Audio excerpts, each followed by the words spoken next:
I cannot live with a shower like this any longer. Long story short, my mum dropped the shower head, thank you mum, and in turn broke the shower.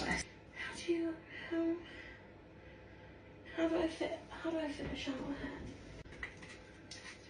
There we go. I was wondering how I was gonna get on then. I'm hoping, praying, manifesting that this one will be better. It's got 1, 2, 3, 4, 5 settings. I have no idea what they are, but just please work and please be better than what I've been showering with for the last couple of months.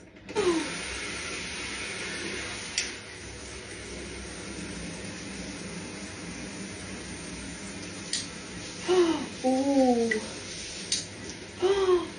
Oh yes.